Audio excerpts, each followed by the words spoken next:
think he's waking up. Okay, so if you give value out of this video, give it a thumbs up and subscribe to the channel. 3 things I want you to be thinking about. Whether you start a country, or you start a company, or you start a sports team, what do you want the people that come to your country to do? Violently subjugate you. If it's a country, you want them to assimilate. If it's a company culture, you want them to acclimate. If you're a head coach with players coming to your team, you want them to acclimate to your standards. So now, let's focus on the word assimilate. What is the definition of assimilate? To assimilate means to take in, adapt to, and become part of something bigger, whether ideas, culture, or substance. Okay. Okay. Do we need one of these boards? Yeah, these are pretty cool. We should get one of these. What do? They expand? Yeah, you like. It seems like it's one of those things you like infinitely like just keep zooming. It's like a huge iPad. It's like a giant iPad. Yeah, and but yeah, it's all touch screen, and so you can. I guess you write it on something else, or maybe you can write it on this. But yeah, it looks like it's. You see the bottom, the colors on the bottom. Oh, it looks like you can like. It looks like an iPad. Yeah, and he's standing up too. That's pretty cool. You can. Yeah, it's I think we should get one. It looks like a good idea. I'm not great at learning new technology, but you guys might want to. You guys might want to roll that way, but we'll see. I don't know. Maybe once you learn how to use it, it's just easy to use. I don't know. Let's see. Interesting. We'll get into that here in a minute, but I want to show you something here. There's 5 things we came up with to have it here as things you want to make that company, the country, a better place. Number 1 is economic contribution. If you're running a country, you want me to come to your country, the most important thing is what? Can you please contribute to our economy? Which means what? Buy a home, start a business, create jobs, have a job, pay taxes, invest into the business, professional development, learn a new skill set, support local businesses, produce more than you consume. Very basic. That last one, produce more than you consume. So you are actually a benefit and not a drain. So don't be a leech. Don't be a parasite. Our country, we'd like you to do this, but this is 1 out of the 5 pillars. Let's go to the second one. He's got 5 pillars. 5 pillars. Oh, that's good. That's good. PBD's 5 pillars. I should have called it that. Yeah, is that on purpose? Yeah, it has to be. It has to be. I don't think so. That has to be on purpose. If it's on purpose, kudos to you. Yeah, because to say pillars though, it's like I don't know. I feel like this. But he actually has them kind of set up like pillars, right? Yeah. So 1, are you going to contribute to the economy or hurt the economy? And then next is family and social continuity. Second one is family and social continuity. Have kids, right? Raise law-abiding citizens. Stay involved as a parent. Care for elderly. Take care of your parents. Teach civic at the house. Work ethic, respect, and responsibility. Basic so far, nothing crazy, right? Okay. So there's are you, as a family, are you raising responsible citizens? That's who you would want. You want people in your country. If you're bringing people in, you want them to raise responsible citizens. Makes sense. We want people like this. 3, we want them to have civic and cultural integration. Speak the language. You live in America. Speak the language. Obey the laws, respect constitutional values, and resolve disputes peacefully. Things happen in your community, resolve it, but be peaceful about it. 4, service duty and community. Join the military, right? One of the best things I ever did is join the Army. Volunteer, coach and mentor the youth. Donate your time, protect public spaces. Very simple. You live here, give back to society. We have stats on what religion joins the military the most that comes to America. Some of these numbers I show you, I guarantee you 99.9% of you guys have never seen this before. And last but not least, it's what? Character and conduct, okay? Which means what? Keep your commitments, show up on time, take responsibility for your mistake, do not commit violent and financial crimes, leave places better than you found them. Okay. Yeah, and on that last one, as far as like respecting the laws and obeying the laws and so on, that's pretty rough if you think the laws of the country you're going to are evil nonsense and that you've got the true law system that should really be imposed on everyone else. It's like how dedicated are you going to be to following the law if you believe it's a corrupt, screwed up kafir system that conflicts with the rulings of God? Yeah. So we got this stat as the basis of what it is. If you want to build a country, what the commitment of the people are out there that we want to bring in. So then we have to ask ourselves two questions. One is, what religion produces the best results? Remember at the beginning, the more people have to lose, the safer the society is. Meaning, if we can get people to own a house, have a business, have a job, pay taxes, have kids, involved in the community, they want to make that place a better place. So what You got that? So it's a parallel to Islam. What he just said, the more you have to lose, the more you have to lose. That's a big factor. When a woman reverts to Islam, so when they dupe her into converting to Islam, they want to instantly get her married and start having kids. Yeah. Why? So that by the time she learns, like, everything she's been told is complete nonsense, it's going to be extremely costly to turn against it, right? So similarly, he's saying, if you're bringing in immigrants, you want them getting a job, buying a house, having kids who are going to school and so on, so that you have so much invested that you don't want to turn against the country. It's going to cost you everything, right? It's going to cost you a lot.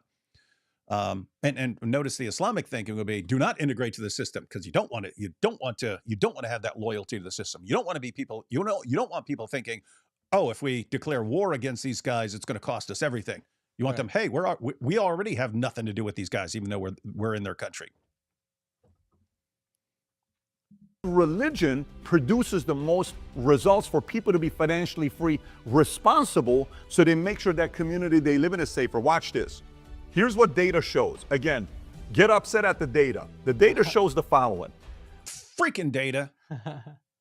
Right now, population by percentage, if we look at this, Christians are 2.65 billion of the population of the world, 2.65 billion people, that's 32%.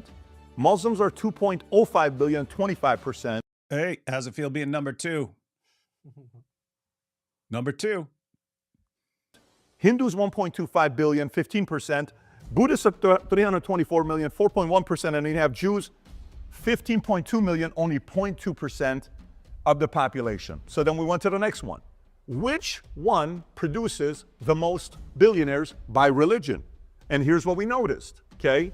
Christians are 32% of the population in the world. They produce 33% of all billionaires. So in other words, it's pretty even. You've got 32% of the population, of the world's population. You have 33% of the billionaires. Muslims, who are 25% of the world, they produce 7% of all the billionaires. You may say, well, okay, so they're pretty crap. There's a discrepancy there. Yep. It's massive. So proportionally, they are not good at producing billionaires, apparently. it's not all about wealth. And where does this money go to? Believe it or not, a lot of the wealth is coming from hierarchical families who are from, royal families or oil. Yeah, but we'll oil. get to that as well, right? 25% Muslim, 7%. If you go over here, Hindus, 15%, they drop to 10%. And then you have Buddhists, they're 4.1%. They only produce 4% of billionaires. Jews are 0.2% of the world population, Jews are going to be way but up they there. produce 19% of Look at that. billion. Ooh. Jews are 0.2% of the world's population. They have 19% of the world's billionaires. There are almost as many. Look, so they have 19% of the world's billionaires. Muslims have 25% of the world's billionaires, even though they're over a quarter of the world's population. And so Jews produce almost as many billionaires as Muslims. Oh, don't Muslims have 7%? Oh, yeah, you're right. Oh, wait, what? Oh, yeah. Whoa. Yeah, It's a Whoa. bigger Oh, okay. No, I population. was looking at the number above it. That's non-religious. So I wasn't Yeah. even paying attention to the non-religious. So it's non-religious, that's atheists and so on. They have about 25% of the billionaires. So yeah, so guys, Oh, that math is rough. I mean, yeah. Wow. So Muslims have about a quarter of the world's population, over a quarter of the world's population. Jews have 0.2 of 1% ooh. of the world's population, and they have almost 3 times as many billionaires. You see, this is because the Jews control the world. That's The what Ali, proof. that's what That's Ali the Dawa proof. said about Yeah. Epstein, and he Oh, said he yeah. was Jewish. Where do you and get this all money from? Oh, Mossad, of course. Mossad. That's what he said. But there's an interesting thing coming up. I remember he's going to switch to millionaires, Okay. and it's an important issue because if you produce some billionaires but not a lot of millionaires, it means like the wealth is being hoarded by a few people, right? The wealth is being hoarded by a small minority. Whereas if you produce billionaires and a bunch of millionaires and so on, it's just like you're just generating lots of wealth for people Right. who like work hard or something. But watch what happens. Because you may say, well, who cares if it's billionaires? That doesn't really matter. It's got to be about millionaires. I agree. So now let's go to millionaires. So Christians produce 33% of billionaires. Do you think they produce now more millionaires or billionaires, right? Makes you think. So you have to look at, is this number going to go higher or lower? And Muslims, they have 2 billion of the world population, only 7% of the world's billionaires, but they should go higher with millionaires, right? Because they got more people. Here's what happens. If we go to share of millionaires, this is what you'll see. Christians go from 33% to 56%. Whoa. That is interesting, guys. And so, Wow. So the wealth is distributed. yeah. So Uh, percentage wise, most of the millionaires in the world are Christian. That's interesting. So the number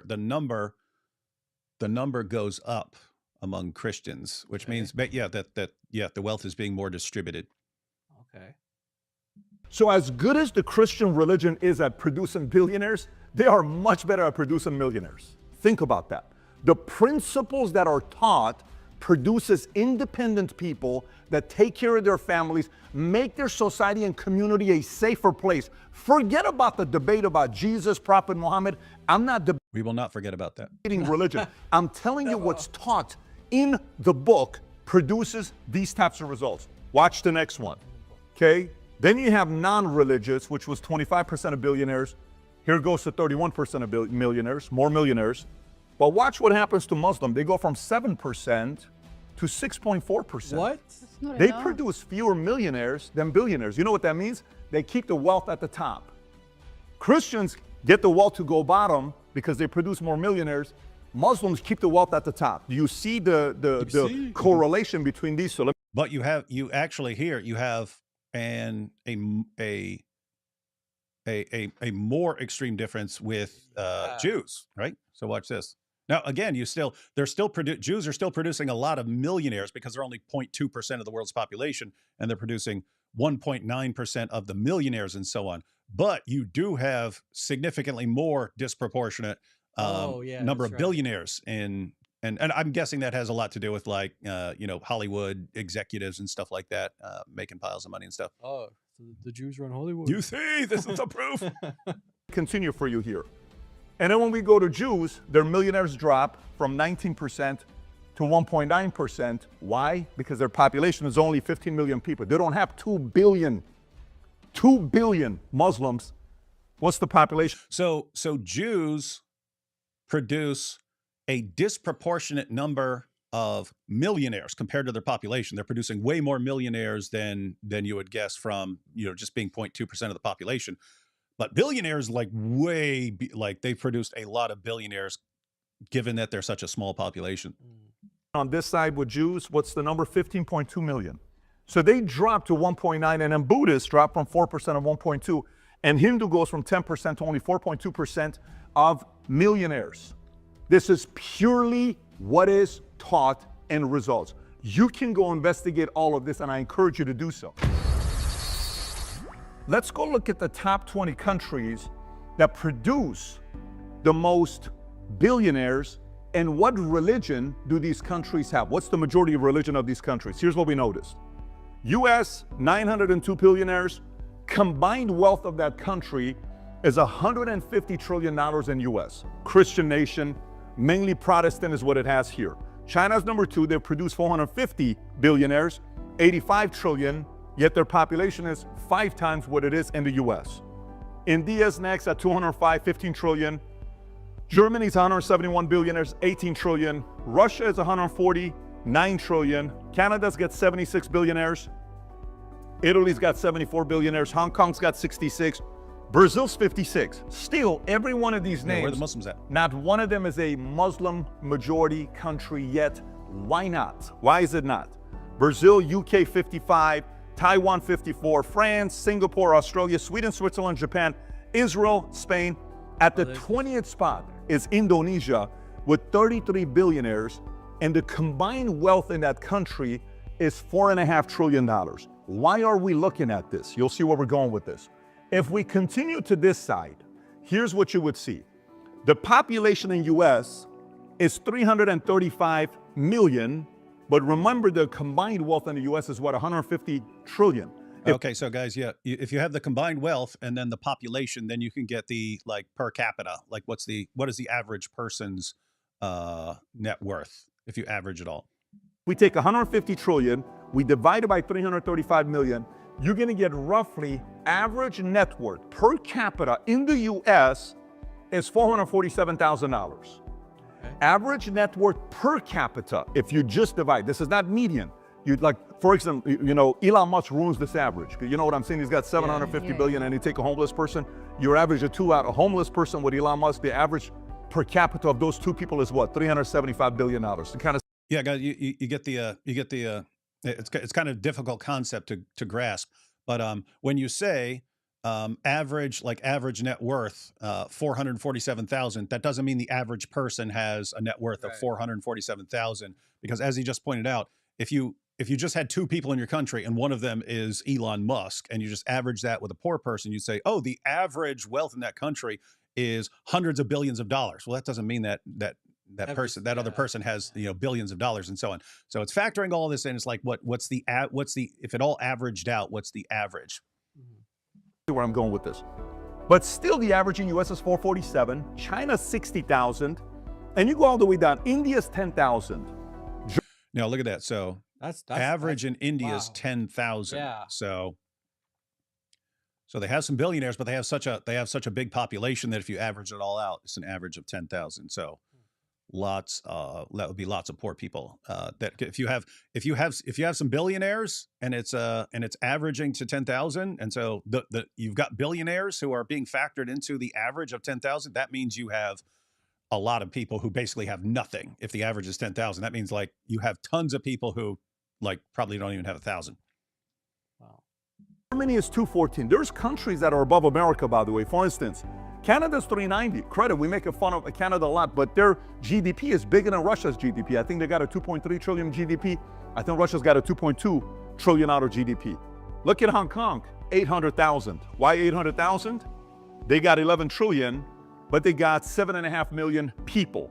So then you'll come down here, you'll look at certain numbers, you'll see Singapore's 847, you'll see Australia's 518, Sweden is 523, Switzerland's 898, bigger than America, but then Indonesia is what? Net worth per capita is what? $16,000. Why? And again, if 16,000, again, that's not saying an average person has 16,000. If you have millionaires and billionaires, but they average out to $16,000 per person, that means you have a ton of people who are just completely in the poverty range. Yeah, that's how it is. Like I know, like in Saudi Arabia, they have the upper class Mhm. and the lower, but there's like There's no middle. There's no Like middle. there's so many rich people in Saudi Yeah. that are all connected and royal family Yeah. and business. And then just drops to And dirt then poor. you walk around, there's so many homeless Yeah. people. They can't they beg for food from the pilgrims, Yeah. and there's no like There's no middle. middle. Yeah. There's no middle class. So the wealth is Yeah. not fairly distributed. I think Yeah. that's what he's trying to get at. Yeah. Yeah. Because it's 4.5 trillion divided by what? 277 million people, okay? Again, if your ideology or philosophy or religion at the top, that's the foundation of the country, produces results, your people win. This shows your people are losing under this regime and under this religion. Now, does that... Oh, that's interesting. I mean, interesting. If the average person is like dirt poor, your people are losing at the expense of something. Back up a couple seconds. Yeah, so philosophy... the assumption is that like these countries are like basing their how their country functions from their religion. Like that's where they get their principles from and all that stuff. So I guess that's where so that's where he's come up with these judgments. I think it's corruption, isn't it? It's no secret all Muslim countries are extremely corrupt, and they're not fair in their their everyday. So a lot of, if you don't have connections, if you don't have power, money, you can't get your basic rights, can't find jobs, even with skills, etc. Whereas it's more equal in a Western country. That's why they immigrate to Western countries. At least with your degree, you can find a job. At least you can rent a house. At least you can feed your family. These givens are not all given in a Muslim country. You have to fight for them. Yeah, so I guess you could think of the push to immigrate to a Western nation just in terms of this. It's, I'm doomed here. I'm doomed to be poor here because the wealth is hoarded by a small number of elites. Yeah. And it doesn't matter what I do. There are just no opportunities. Whereas if I can get to the United States or something like that, and I work, then it's definitely going to be better than sticking where you are in a lot of these places. Oh, okay. Your religion at the top, that's the foundation of the country, produces results, your people win. This shows your people are losing under this regime and under this religion. Now, does that mean everybody is? No, not everybody. Hang tight with me here. Watch this. Muslim majority countries. You got Pakistan, only 4 billionaires, yet they have 245 million people that live there. Think about it. 245 million people live there, only 4 billionaires. Bangladesh, 175 million people live there, 0 to 1 billionaires. Nigeria, 4 to 5 billionaires, 230 million people live there. Egypt, 113 million people live there, 5 billionaires. Iran, 0 to 1, 89 million amazing people live there. Turkey, Because he's from 10 to 15, 86 million people live there. Turkey at least produces billionaires. Algeria, 1 to 2, 46. Sudan, 0 to 1, 48 million. Iraq, 0. Afghanistan, 0. Watch this. Total wealth by these countries, if we look at it, 1.6 trillion, Pakistan. Then you got 1.4, 2.4. Look at the bottom. Afghanistan is 0.2 trillion. The combined net worth of that country with 42 million is only $200 billion, okay? Iraq is 1.2 trillion. $200 billion. Did he say the combined net worth? 200 billion? Yeah, it's pretty poor. Elon's worth like 800 billion. He could buy 4 Afghanistans. Of course, they'll blame the West, of course, because you They guys always destroyed our countries. blame the West. 45 million. Sudan is 0.6 trillion, which is 600 billion. This means Elon Musk could buy Sudan and Afghanistan together and make it his country if he were to buy the real estate. Obviously, I'm being a little bit, kidding to you, but you get what I'm saying. Watch the wealth. Ready? Net worth per capita, $6,600, $8,100, $4,000 in Afghanistan. All of these numbers you look at and you say to yourself, why? Why? Why do you have hundreds of millions of people who are this poor? Why? What are you teaching? We're living in a world of YouTube. Content is everywhere. Why can't you open up the universities, some of these universities we have in America that are online, and you can educate your people so the economy can get better? Why not? Why don't these people have the same opportunities that many of these countries in the top 20?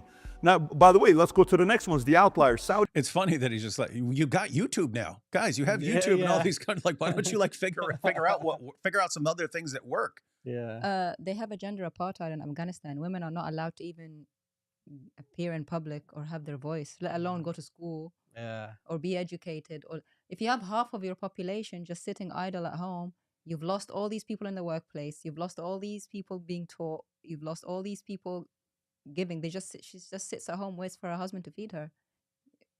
They don't know how to use smartphones. No wonder they're poor. Yeah, this is UAE and Qatar. But why is it that they have 36 billionaires in Saudi, 23 in UAE, 15 in Qatar? Why? Why is it that the total wealth is 7.3, 4.5, 2.2?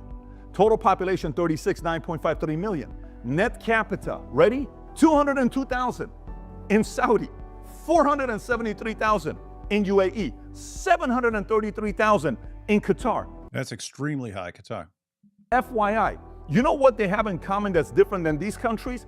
They have zero tolerance for crime. Go ahead and commit a crime in these countries, see what happens to you. Go ahead.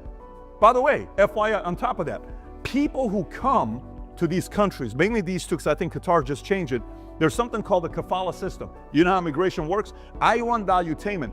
I sign you off and say, I'm willing to accept the risk of this guy that just came here from whatever country, Bangladesh, Philippines. I'll take him. If you break the law, I pay the government $100,000 to $1 million in fines. So imagine I bring terrible immigration, 9 people, I go broke. I'm not responsible at choosing who's good, who's not, right? And then that is starting a business in UAE, they have a law that 51% of the business needs to be owned by a local. So they have certain guidelines. So basic question for you. So that's interesting. So he's saying some of these countries, the ones that are doing really well, they have a system, because he's one of his main, I mean, apart from like different religions and so on and how they impact things, one of the other things he's focused on is immigration. So he's pointing out these countries, these specific countries here. If you bring in, if you're a business and you're going to bring in workers from another country, he said there's a rule. It's on you if you bring in people who don't do a good job. Yeah. Like if you bring in people and they turn out to commit crimes and so on, you're paying for this stuff. Yeah. You're going to be fined. What does that mean? It means like there's this extra incentive. Think if you have a big company, he's talking about value time. If you have a big company, you can kind of bring in a bunch of people, and if they don't work out, we'll just, okay, you're fired. All right, well, they're there. They're still there. And then they start leeching off the system or something like that, or they commit crimes. He's saying, if you understand that the people you bring in, if they are not top notch, it's going to cost you, and the government's going to say, you owe us $5 million for these idiots that you brought in and the things they did.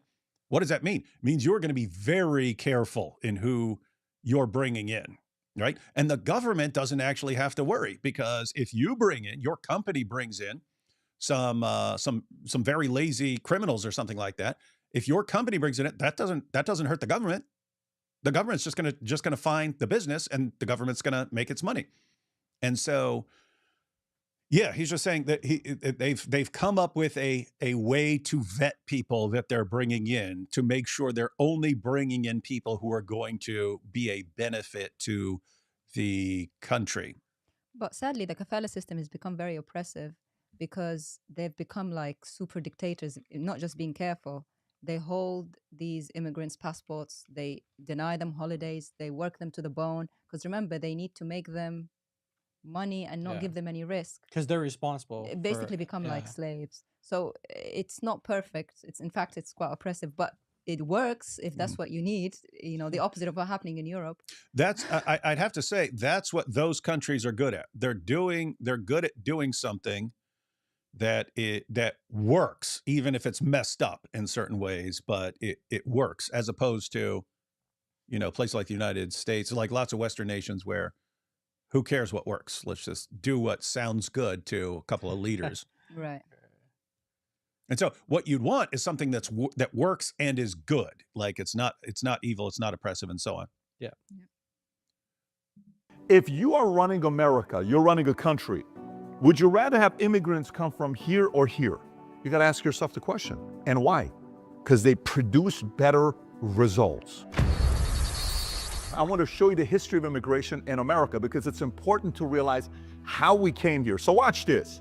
1790 to 1840, we have the founding era. That's funny. He's breaking down the entire history of immigration in America. This is the WASP blueprint, the white Anglo-Saxon Protestant. This is how America got started. Population was mainly English, Scottish, Dutch, 80% Protestant.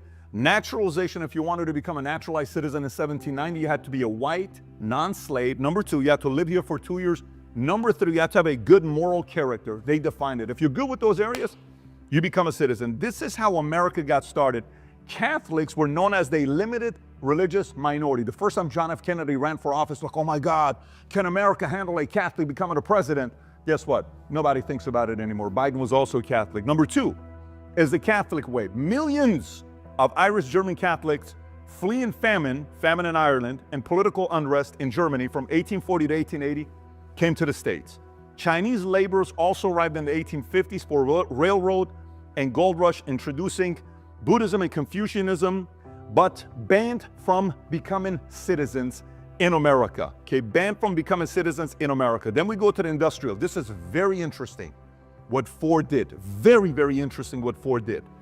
From 1880 to 1924, great wave of 20 million people came here from Italy, Poland, Russian Jews, Eastern Europeans who went to the East generally, and then Asian, Chinese, and Japanese came to the West. This is when we had the Ellis Island from 1890 to about 1950, something like that. And then Henry Ford pioneered something, the melting pot thing that we hear about, apparently somebody else came up with, but he took ownership of it, is to follow it. Brilliant idea. He created the Americanization program in his company, and here's how it worked. The Ford English School required you to attend these courses if you wanted to get the bigger wage of $5 per hour, okay? $5 per day, I think is what it was, okay?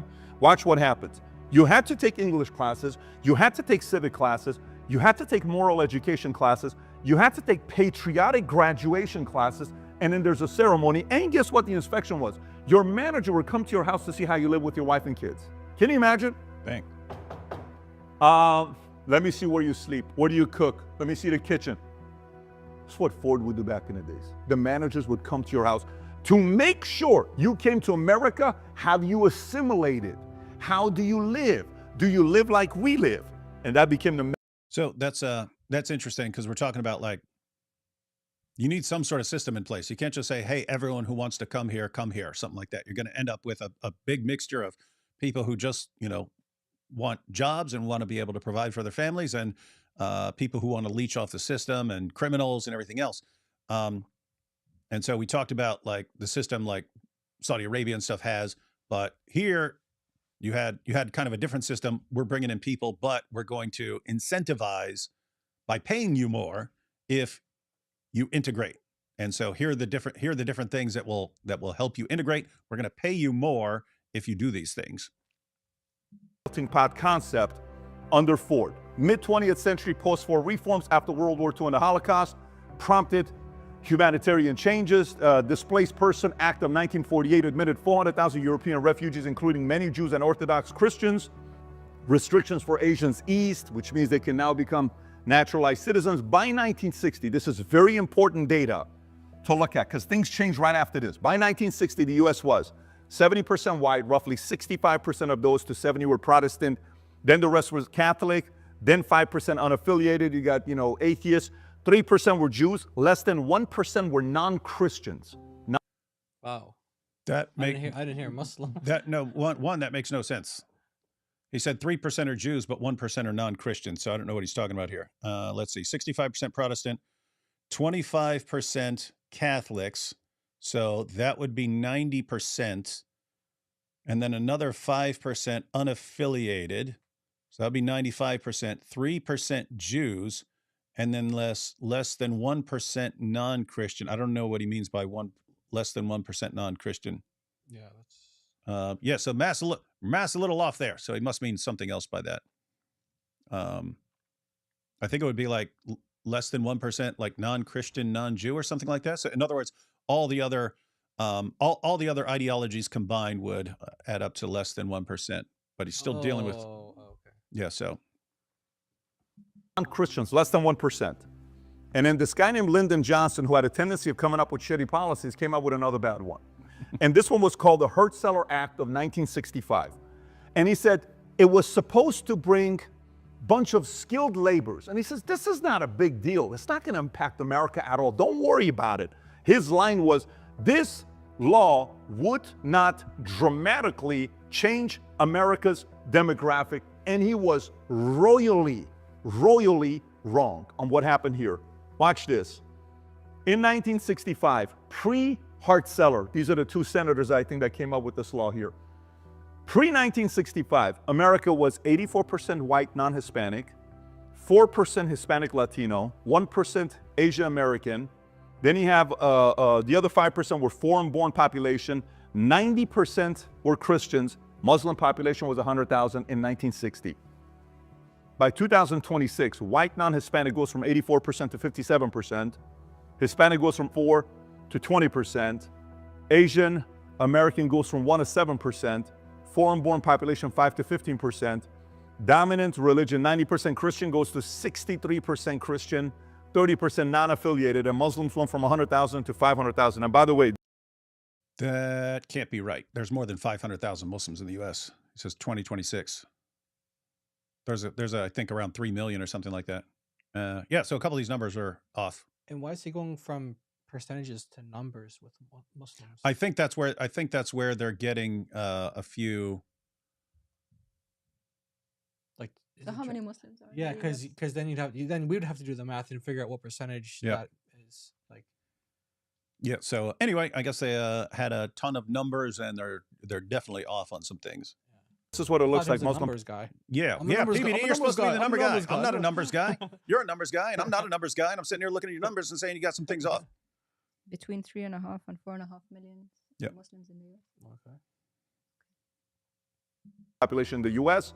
1950, we had 20. Yeah. See, look right here. I mean, it's your own.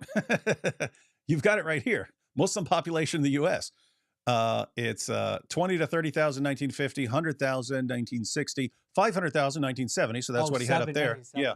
Oh. And then so I think he meant like right before and right after. So 1960 to 1970. So I think it's more the date was off when they're factoring these numbers in, because he does have the accurate number there. 2026 around, as DOC was pointing out, between 3.5 and 4.5.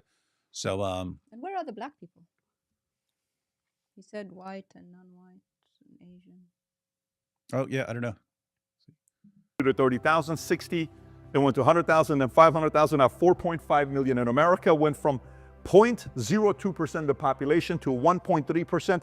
That's 65x of population in the last 76 years is what they've done.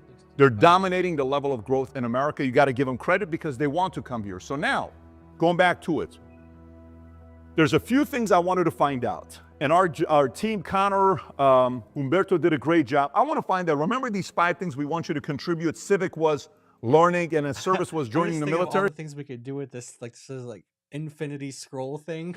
Yeah. Like here's the Quran verse, and here's the Hadith, and then here's We can do it for here's the Bible we can do verse, it for and the Islamic dilemma Yeah. and like all the answers that we all the had, comments. and then we can zoom in into why they're wrong. We may need one of those so that when we're doing live streams, if someone brings up an objection, we We're can say, like, "Oh, okay, okay, click the camera for the smart board there. That'd be awesome. Yeah, we might need one of those. Might need one of those. Let's see which religion that comes to America joins the military the most by portion of the percentage of their religion. Not And you guys might be wondering, well, who cares about joining the military? Some people don't like to fight and things like that. You're joining the military. It's basically it's like you're saying, I think this country is important. I'm loyal to this country. I'm loyal to this country, and I'd be willing to fight for this country. So that is an important factor. If you have immigrants who are happy to join the military, that sounds like they really want to be integrated and be part of that country. If you have people who don't, then it could be a couple of factors. It could be I just don't want to fight. Like I don't want my life to be going out and possibly fighting against other people. So it could be something like that.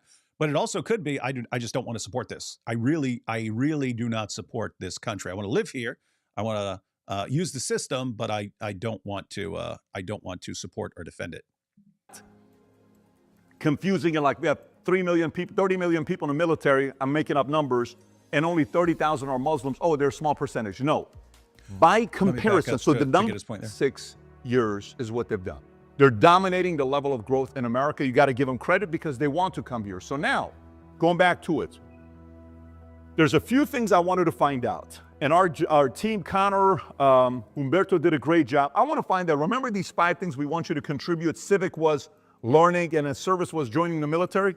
Let's see which religion that comes to America joins the military the most by portion of the percentage of their religion. Not confusing and like we have 3 million people, 30 million people in the military. I'm making up numbers, and only 30,000 are Muslims. Oh, they're a small percentage. No. By comparison, so the number is the right number that we're looking at. So it's just what percentage of the immigrant population by religion joins the military. Okay. In other words, as he just pointed out, if you have way more of one group, you don't want to just compare numbers. You want to compare percentages. Participation rate. Protestants is 0.45%. Catholics is 0.41%. Atheists, 0.32%. Buddhists, 0.22%. And Buddhists don't like to go to war. I think they even have certain things in place that they want to go, they don't want to go in the military. Orthodox Christian, 0.18%, Muslims is 0.15%, Jews are 0.7%, Hindus, 0.4%. They don't. Numbers are off. You see that? I mean, he's ranking them 4, 5, 6, 7, 8. Yeah. And he has 0.15 for Muslims, but he has Jews as lower. If it's 0.7, that would be above should be higher. 0.15. So maybe he means 0.07 and then maybe 0.04, Oh. 0.04 for Hindus.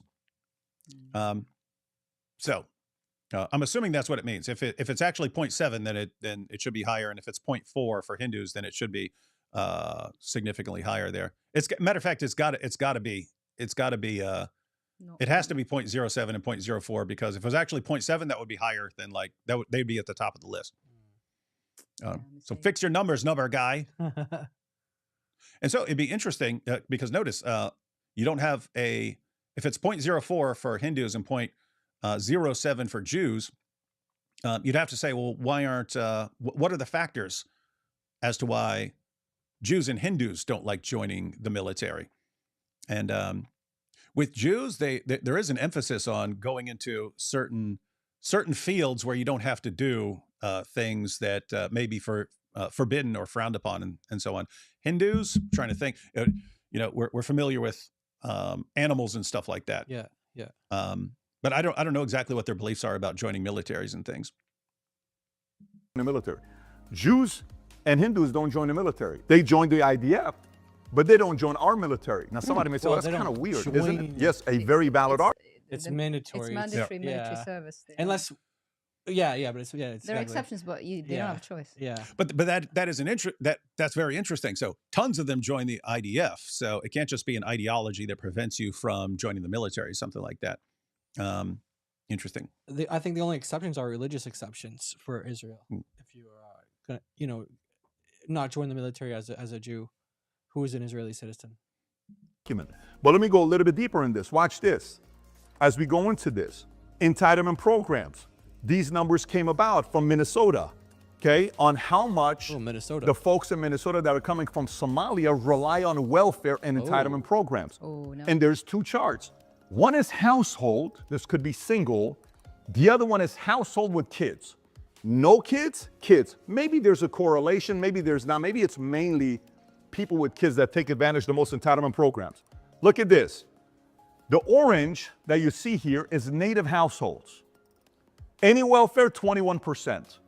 Somali immigrant households, 81%. Whoa. So did you catch that? So 21 to 81? 21%, that's just native population. 21% are on welfare. Then it shoots up so that's to like 2 out of 10, right? Yeah, 2 out of so 10. yeah, and then vast majority of Somali immigrants are on welfare. 8 out of 10. So out of every 8 people. So basically, the Somali population, they don't want to work. Is that what it is? That, I mean, as far as what he just pointed out, the dark bar, that would be, I think that's when they when they just got here. I think he said within the first year or something like that. Okay. So they need then how many remain? So they need time to get the. Okay. Well, that's the thing, and you can see the bar behind it. That's after I think 10 years or something. Oh, dang. And so it's like it would make perfect sense if you come to a new country and they're willing to help you and so on. That would make perfect sense. But is that temporary, or are you just here to leech off the system and you want to leech off the system for your entire life and never change? So let's check it out. So maybe after 10 years, they get off of it, right? Nope. Somali immigrant household 10 years later, nothing changed. From 81% to 78%. Do you want more of this coming here? Yes. Is it, guys, did you catch that? I mean, that's very important. You're bringing in tons of Somali immigrants, and the vast majority of them, 8 out of 10, go on welfare when they get here. Again, you'd think, okay, well, they're moving here from another place. Makes sense. 10 years later, it's still right around 8 out of 10. Wow. That means they came here specifically to leech off your system. Why? Once you notice that, once you had the numbers, why in the name of common sense would you say, we need to keep bringing in more people who aren't focused on anything other than leeching off the system? They do not want to do anything else. They don't want to do anything other than leeching off the system. And this ties a lot together with the videos that Hatun and I went through, where the guy went and found all these Oh, the Leering Center. Yeah. Keep in mind that wasn't just being on welfare. That's just like completely scamming the system. Yeah. That was completely scamming the system, getting millions of dollars from the government for all the stuff that you're supposedly doing. And what was amazing is, so you have the Leering Center, right? You have the guy who owns the Leering Center. He's getting whatever it is, 1.5 million a year for all these kids. Well, guess what? He then gives a portion of that to the families who are supposedly bringing their kids there, but they're not. So he says, on paper, your daughter goes to this Leering Center. And so for using your daughter's name, I give you, let's say, $10,000 a year, $5,000 a year, something like that. So notice that it's all everyone is involved in the scam. The people who run that, the people who are claiming that their kids are there when they're actually not. Everyone is scamming off the system. So you have 8 out of 10 of the Somali immigrants who are on welfare and don't want to change. They don't want to. It's not, hey, I just need some help now, but I'm going to work hard and then I'm going to get off the welfare. Right. It's, I'm here to leech off the system, and apart from leeching off the system, we all want to actually scam the government. Yeah. Wow. And we're just saying, and apparently you're bad and you're evil if you say, I don't want to keep doing this. I don't want to keep bringing in more people who are there to do nothing but leech off the system and scam the system. You're racist if you say that. Interesting. No, you're paying for it if you live in America. Cash, 6%, 27.5, nothing changes. Food stamps, Americans, native households, 7%. Food stamps, 54%. 10 years later, no kids. 48. Why are we giving you food stamps 10 years later, no kids? Maybe 3 months, maybe 6 months. Get a flipping job like the rest of us. Wow. Medicare, 18%, 73 to 68. And the ones with kids, look what happens, even higher. You get the drift? Nothing changes. So why? It's like 9 out of 10. It's 89%. 89% of Somalis with kids, when they get here for like the first year of whatever that was, 89% are on welfare. 10 years later, 86. So still almost 9 out of 10. Would you, as a taxpayer, when we talked about earlier, if we want people to come here, it's funny. He keeps emphasizing taxpayer. It's like, guys, you are paying if you're a U.S. citizen who pays your taxes, you are paying for that. You are paying for that. When the government says, let's bring in another 100,000 Somali immigrants, guess what? If they have kids, 9 out of 10 are going to be on welfare forever. And you're paying. So for every 100,000 you bring, that's you paying for that. That's you basically saying, bring in these people, and we're going to pay for them their entire lives. Yeah, even if they don't have kids, it's like 8 out of 10. So it's like it only goes up. Like, you can't have 8 or 9 out of 10 people in your community not work forever. Like 10 years, you're gonna either run out of money, go bankrupt, or need someone to always be feeding you. I mean, it's no wonder that Somalia is how it is now, if that's the culture of just lie back and expect handouts. Maybe that's the culture that they mean. And maybe to help them is not to just feed, enable that. Maybe it needs to be something else. It's definitely a disaster. My goodness. It's bad. To contribute, skin in the game. Why would you attract people from a country that comes in and just takes all the taxpayers' money and expect you to go to work so they can stay home and take the food? Why would you do that?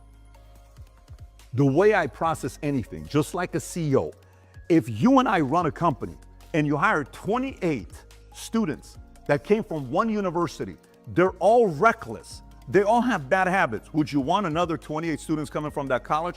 Probably not. If you're a head coach at a college, at a big university, you got 30 players that came from this high school under this coach, that all of them smoke weed, all of them are troublemakers, all of them were hoodlums, none of them are disciplined, bad habits, don't come up to practice. Would you want more players coming from that coach? Now flip it. That coach, if 38 players came to you, 36 of them had 3.0 GPA and higher, 32 of them were incredible students, incredible athletes, and 17 of them made it to the NFL. Don't you want more players from that head coach? Of course you do. Do you care what the religion is? No. Do you care what his denomination is? No. Do you care what his skin color is? No. What do you care about? Results is what we care about. And unfortunately, and fortunately, this is all stats. You can go argue this all you want. Or you can do what? And say, you know what? If I'm these countries, hey man, we got to start asking the question, why is that the case? Go do your research. Well, why do these countries, 19 out of 20, Protestant, atheist, Hindu, Protestant, Orthodox, Catholic, atheist, Catholic, Protestant, Buddhism, Catholic, Buddhist, Protestant, Catholic, Shinto Buddhist, Jewish, why do they produce better results than they do? I don't know. But you need to go a little bit deeper and find out why that is. There are certain things that don't add up. So one may say, if you're going to come here and you're not going to assimilate and contribute to the society, to American society, what are we doing getting more of those people coming here from whatever country it is? Complicated conversation, very sensitive conversation. I am certain I didn't make a lot of new friends from certain communities, but I'm willing to bet the right people You didn't make any Somali friends today, buddy. watched this and said, about time somebody showed some data that we can finally find out why this is taking place. We want a safer society, so when our kids go to school, you're not worried about it. If you're watching and saying, you know what, this kind of makes sense to me, share it with other people. If you're watching and saying, I cannot believe you said this, comment below. I want to read your content. You want to connect me directly and say something to me directly as well, my handle's going to be somewhere here.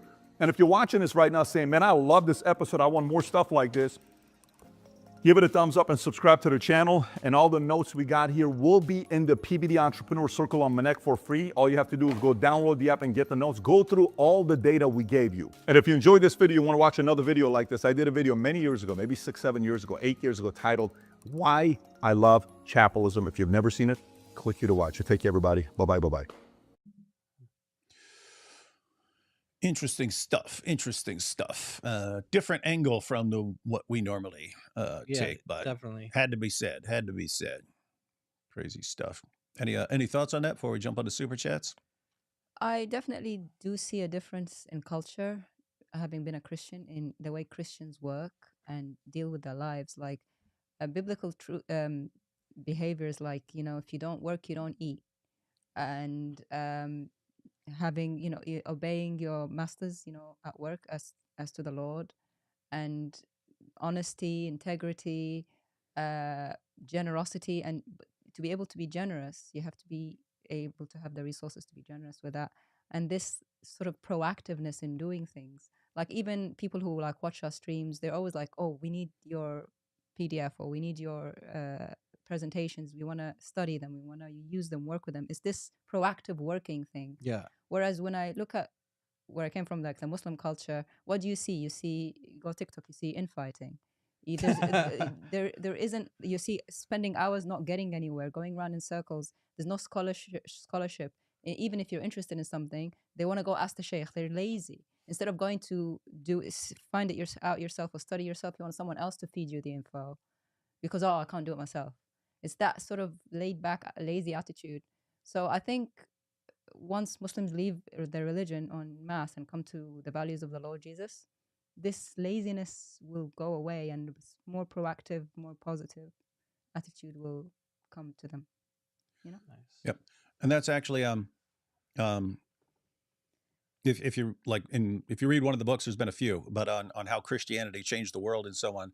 And they list different ways, like even like different Christian groups have impacted the world, like with like Catholic missionaries and so on. Just literacy skyrocketed wherever they went, because they would want to make schools and teach people to read so that they can read the Bible, but then your literacy rate shoots up, which has a huge impact on the future of your country and so on, if you have more and more people who can read. But in Europe, what they usually mention is it's called the Protestant work ethic, that it became emphasized in lots of Protestant churches. What DOC was saying, that work like you're working for the Lord.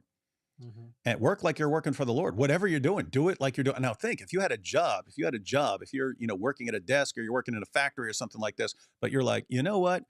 I'm not just working to get this paycheck. I'm going to work like I'm working for the Lord. You're probably going to do a bang up job. Yeah. Like, yeah, whatever you're doing, you're going to do a better job at it.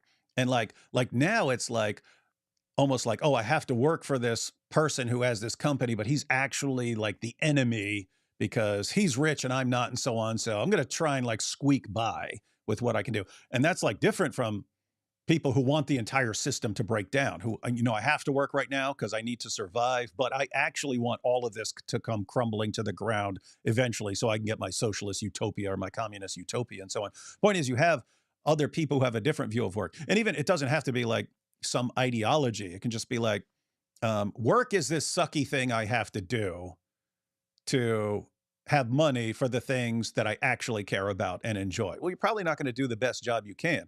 And so guess what? Beliefs matter. Beliefs matter, and they impact entire civilizations and so on. And so, yeah, if you see, it's not just true of Muslims, anyone who has like a negative view of working and contributing to the system, that's actually actively helping to, it's a retrograde force. It's tearing the system down.